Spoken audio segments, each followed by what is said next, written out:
증시가 월요일부터 빨간색 봉으로 마감을 하였습니다. 코스닥은 장중에 마이너스까지 갔었지만 급반등을 하면서 마감을 하였고, 대북주들이 양봉으로 움직이면서 마감을 하였습니다.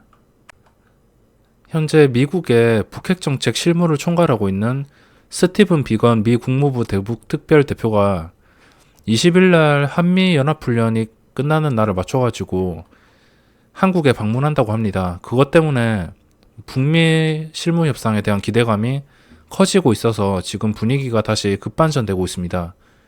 저는 개인적으로 대북주를 잘 매매를 하지는 않습니다. 대북주가 오르는 시장은 저는 개인적으로 별로 좋아하지 않습니다. 제가 좀 대북주랑 맞지 않아서 별로 대북주를 매매하는 것을 선호하지는 않습니다. 작정하고 단타를 친다면 칠 수 있겠지만 다른 종목도 충분히 있기 때문에 대북주로는 접근을 하지 않고 있습니다. 우선 수급이 기관 쪽에서 또다시 좀 묵직한 매도가 나오고 있습니다. 특히나 투신 쪽, 그리고 외국인도 역시나 매도가 나오고 있고, 수급에서는 완전히 무너진 상태인데 현재 이런 대북주 소식으로 인해서 증시가 버티고 있습니다. 수급으로 따진다면 지금 다시 개인들이 계속 들어오고 있긴 하지만 현재 증시는 진짜 어떻게 움직일지 한치도 예상을 하기가 힘듭니다. 여기서 방향을 제대로 잡아줘야 됩니다. 변동성이 이 3일날 기술적 반등으로 급하게 반등을 하고 이 이후부터는 6거래일 동안 크게 변동성이 없습니다. 여기서 하루에 2% 이상 급등이 나오거나 아니면은 반대로 급락이 나오거나, 급락이 나온다면 당연히 방향을 하락으로 잡아야 됩니다. 이때 가서 인버스를 매수를 하던가, 저는 계획을 한 게 이 증시가 여기서 이 저점 있죠. 571포인트인데 이 571포인트까지 한 580을 깬다. 한 580을 깬다면은 이 바닥을, 말이 약간 꼬였는데 저는 580을 깨면은 이 최후의 지지선인 570, 사실 이 차트에서 지지 이런 건 없지만 이 570도 순식간에 깰 것이고, 580을 깬다면은 빠르게 인버스를 매수하던가 이 하락에 대한 대응을 해야 될 것 같습니다.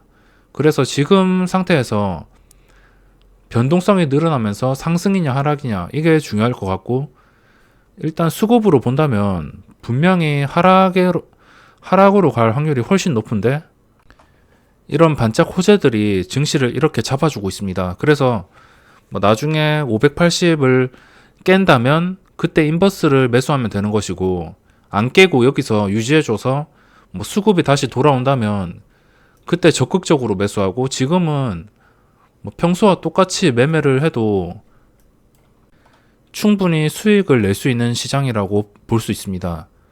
이 시장이 약간 오전장에 수익을 충분히 챙긴 다음에 오후장에는 최대한 쉬엄쉬엄 하는 게 좋은 것 같습니다. 우선 많은 분들이 관심 종목 설정에 대해서 모를 수도 있을까봐 한 가지 설명을 드리자면, 등록을 누르시고 필드 설정에서 필드 추가와 삭제를 할 수 있습니다. 추가를 하면 여기서 다양한 메뉴들을 추가를 할 수 있습니다. 저는 설명을 쉽게 드리기 위해서 시간의 등락률을 이렇게 추가를 해놨고, 시간 내에서 얼마나 올랐는지 쉽게 확인하시라고 이렇게 추가를 해놨습니다. 먼저 종목을 보시면 좀 괜찮게 보던 덕산테코피아가 고점을 뚫지 못하고선 3거래일 연속 음봉이 나왔습니다. 이런 경우에는 다시 신고가를 내어준다면 그때 적극적으로 매수를 하면 되지, 흘러내릴 때 굳이 매수할 필요가 없습니다. 이것도 마찬가지로 고점을 확실하게 뚫어줄 때 접근을 하지, 그게 아니라면 접근을 할 이유가 없고, 이 솔리드는 개인적으로 좀 괜찮게 보고 있습니다. 지금 오이솔루션과 완전히 반대로 가는데 5G 관련주 지금 차트가 상당히 좋기 때문에 이것도 관심 있게 계속 보고 있습니다. 전 고점을 뚫고선 이 상태를 계속 유지해주고 있기 때문에 몇 거래일 정도 더 보다가 시장이 안 무너진다면, 아까 말한 580포인트까지 무너지지 않는다면 좀 스윙으로 접근하고 싶은 종목이기도 합니다. 스윙으로 접근했다가 역시 손절은 빠르게 대응을 해야겠죠. 이날 장대 양봉, 그렇게 양봉은 아니지만 거래량이 좀 터졌고 이 봉을 유지해주는 최소한 5,800원 정도? 5,800원까지만 흘러내리지 않고 이 패턴을 좀 유지해준다면 충분히 고점을 뚫어줄 수 있을 것 같아서 요즘에 좀 이걸 좀 보고 있습니다. 그리고 CJ 시푸드 장중에 시세를 주었는데 시세를 주었다가 무너졌습니다. 요즘에 종목들이 다 이렇습니다. 줄 때 못 먹으면은 윗꼬리가 이렇게 강하게 생겨버리기 때문에 요즘은 줄 때 먹는 게 정말 중요한 것 같습니다. 요즘 주식시장이 진짜 투자를 위한 시장이 아니고 투기성이 너무 짙은 것 같습니다. 지금 증시가 진짜 어떻게 흘러갈지 모르겠는데, 그리고 개인들의 신용잔고를 보면 상당히 많이 줄어든 것을 확인할 수 있습니다.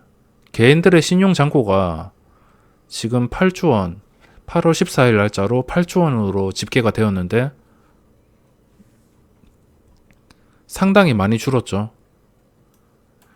이때부터 일본 수출 악재가 터지면서 7월 1일부터 본격적으로 터졌는데 이때까지 7월 26일까지 거의 10조 원 수준이었는데 순식간에 2조 원이 줄어들었습니다. 이거는 분명히 상징적이고 뭔가 의미가 있습니다.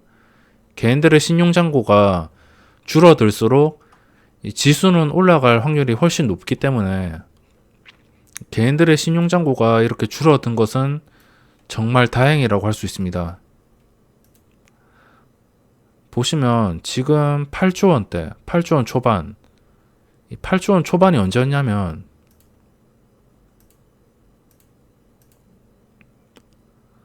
이쯤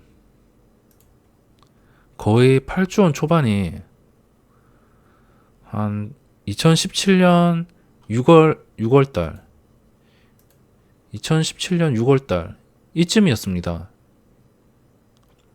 거의 비슷해졌죠. 지수의 그런 수치가 거의 비슷해졌고 개인들의 신용잔고가 상당히 많이 빠져나간 게 그나마 호재라고 할 수 있기 때문에 지금 증시에서는 좋은 점도 있고 나쁜 점도 있기 때문에 섣불리 방향을 예측하기에는 상당히 어려운 것 같습니다. 그러면은 관심 종목들을 한번 살펴보고선 마감을 하겠습니다. 먼저 상한가 종목을 보겠습니다. 상한가 종목이 두 개가 있는데 두올산업과 BMT가 있습니다. BMT가 오전에 상한가를 갔기 때문에 일단 이런 종목은 좀 추가를 해놓겠습니다. 높은 갭 상승이 안 된다면은 전날 상한가 간 종목은 먹을 자리가 생길 가능성이 높기 때문에 이런 종목은 항상 추가를 해놓습니다.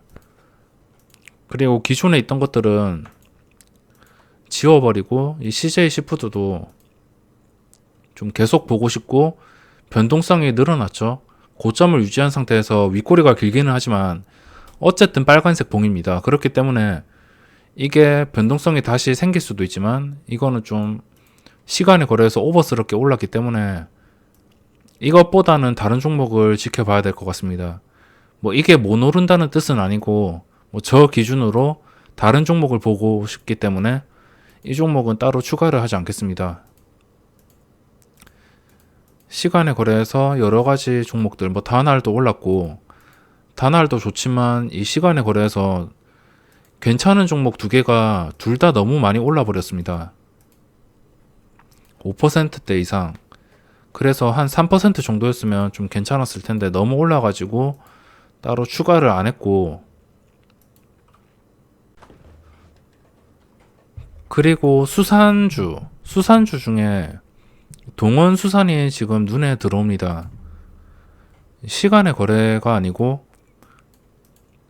종가에 좀 적당한 가격에 잡아보려다가 놓쳤는데 좀 오버나이트 하기도 그래가지고 그냥 구경만 했는데 시간의 거래에서 4% 정도 오르면서 마감을 하였습니다. 고점을 완벽하게 뚫은 상태이고 제가 장중에 이 종목을 보고 있었는데 이게 11,100원을 뚫는 것을 제가 지켜봤습니다. 지켜봤는데 좀 인위적으로 누르는 힘이 정말 강하다는 것을 좀 느꼈습니다. 여기서 곧바로 1,300원까지 약 8% 정도 내려왔다가 다시 반등해서 마감했고 오늘 고점을 완벽하게 돌파해서 시간의 거래에서 급등하면서 마감을 하였습니다. 내일 시장에서 무턱대고 시초가에 들어가는 것이 아니고 시초가가 얼마에 잡히든 간에 장 시작하고선 그 시초가 근처를 유지하면서 이게 만약 바로 날아간다면 바로 12,000원, 13,000원 이렇게 날아간다면 그냥 보내줘야겠지만 그게 아니고 장 초반에 눌림목이 생기고 다시 시초가를 회복하거나 시초가를 지켜줄 때 그렇게 좀 눌린 다음에 확실히 주가가 더 떨어지지 않는다 이거를 확인하고선 접근을 해야 될 것 같습니다. 아까 봤을 때 이 밀어내는 힘이 장난이 아니라서 저게 그냥 일반 개미털기인가 이런 게 좀 헷갈리기 때문에 내일 시장에서는 확실히 시초가를 회복할 때 시초가에서 더 밀리지 않을 때 그때 접근을 해볼까 합니다. 어차피 내일 시초가에서 안 밀리면 고점을 뚫어준 상태이기 때문에 당연히 거래량은 나올 수밖에 없습니다. 근데 또 나쁘게 생각하면 갭상승으로 출발했다가 장대음봉으로 이렇게도 나올 수도 있기 때문에 확실히 시초가를 지켜주는지 보고선 접근을 해야 될 것 같습니다. 그리고 내일은 개인적으로 마니커 FNG가 상장하는데 그 종목도 한번 지켜볼 예정이고 마니커 그리고 딴 거는 딱히 추가할 게 없습니다. 그럼 거래대금 상위를 한번 살펴보겠습니다. 시장 전체가 약간 힘이 없습니다. 제가 느낀 바로 시장이 이게 봤을 때 좀 힘이 넘쳐야 되는데 몇 개 종목들이랑 몇 개 테마 빼고는 전체적으로 힘이 없었습니다. 충분히 수익을 낼 만한 종목은 있지만 전체적으로 힘이 없기 때문에 다른 종목이 싸다고 아니면 마음에 든다고 무턱대고 진입하다가는 확실히 물릴 수 있는 시장이기 때문에 그냥 거래대금과 거래량이 좀 강한 종목에서 확실한 종목에서 빠르게 먹고 나오는 게 지금 시장에서는 방법이라고 할 수 있습니다. 나노브릭이 20%까지 갔다가 장중에 보합까지 떨어졌습니다. 그리고 반등을 해서 마감했고 보통 이런 종목들은 신규주는 20%까지 올랐다가 그 20%에서 빠르게 올라서 25%, 그 다음에 상한가 가서 상한가를 굳혀야 되고 하루 종일 20% 근처에서 거래가 된다면 그게 거기서 힘이 떨어졌다는 뜻일 수가 있습니다. 오후장에 상한가를 간다 해도 이 신규 종목 특성상 상한가를 빠르게 가야지 그 다음날도 탄력을 받기 때문에 오후장에 상한가나 아니면은 하루 종일 20% 오른 자리를 유지 못하고선 야금야금 빠진다 싶으면 빠르게 먹고 나오는 게 가장 좋습니다.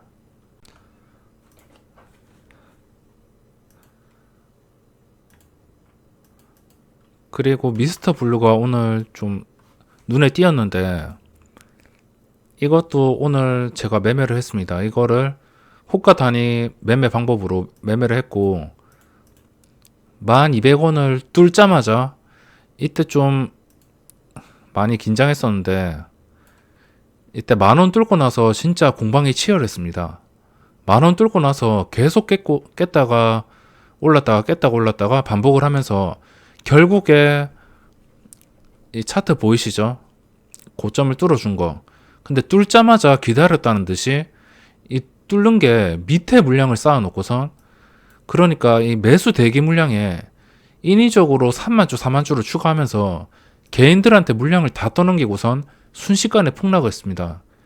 그래서 저도 좀 수익을 길게 가지고 가려다가 뭐 본전 정도만 찾는 정도로 마감을 했고, 결국에 10,000원을 지켜주지 못하니까 이렇게 무너졌고, 이 종목 역시 지금 10,000원에서 3%밖에 차이가 안 나기 때문에 이것도 꾸준하게 지켜보면서 다시 10,000원을 뚫어줄 때, 장중에 한 9,900원만 가도 10,000원을 터치할 가능성이 높고, 9,900원을 간다면 그때 한번 접근을 해서 10,000원까지 올랐다가 그 10,000원을 다시 유지를 해주냐, 그게 중요합니다.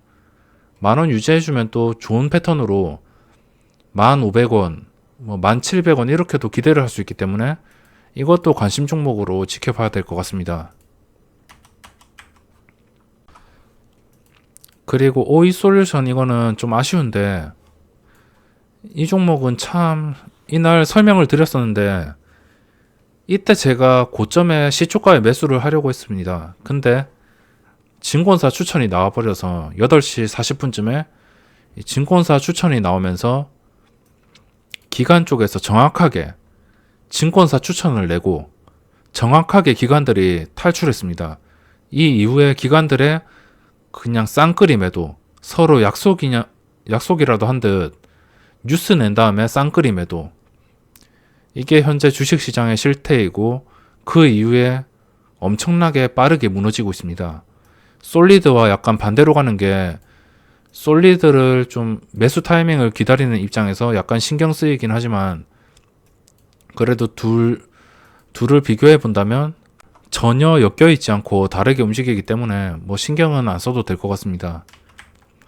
그리고 단알도 좀 추가를 하고 싶지만 시간의 거래 오른 상태 때문에 추가를 못할 것 같고, 이게 시간의 거래에서 고점을 뚫어준 상태입니다.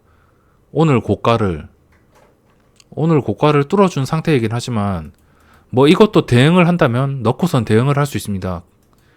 대응을 한다면 뚫어준 상태로 시작을 하기 때문에 시초가를 지켜주는 게 가장 중요하고, 장 초반에 시초가에 매수하는 것보다 시작하고선 바로 올라 버린다면 그거는 그냥 놓아주는 게 맞고, 바로 오르지 않고 단타성 물량, 뭐 시간에서 진입한 물량이나 오늘 종가 베팅, 뭐 오늘 단타로 들어온 물량들, 그런 물량들이 내일 초반에 다 나가면서 잠시 하락했다가 다시 시초가를 지켜줄 때, 그때 매수를 해서 빠르게 수익을 내는 게 요즘 눌림목 매매에서 가장 성공률이 괜찮은 것 같습니다.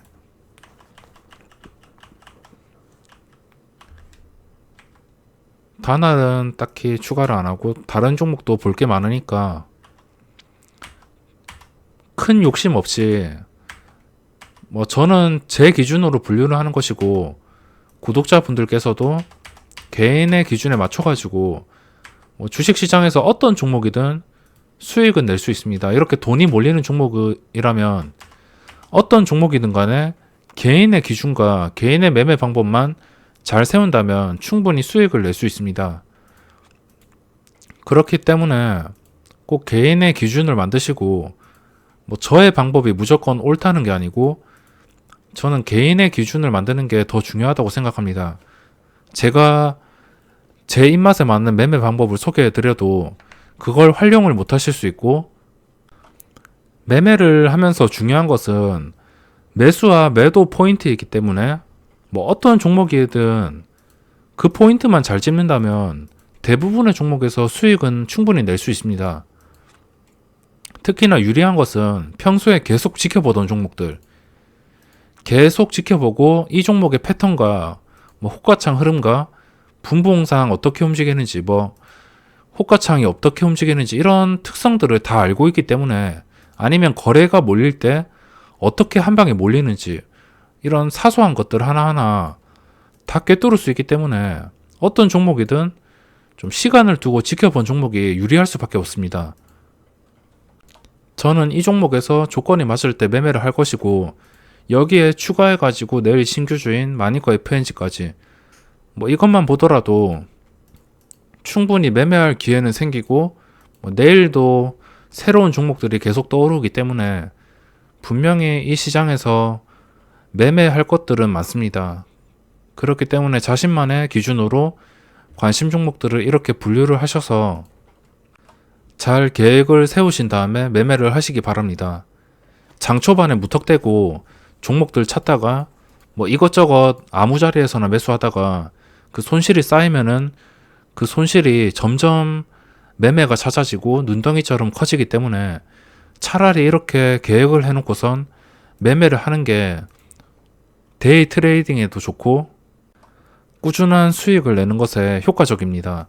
당장의 결과가 안 좋을지는 모르겠지만 이런 것들이 다 경험이 쌓이고 이 종목들의 흐름이 어떻게 움직이는지 경험으로 알 수만 있다면 충분히 좋은 결과를 낼 수 있을 거라고 생각하고 있습니다.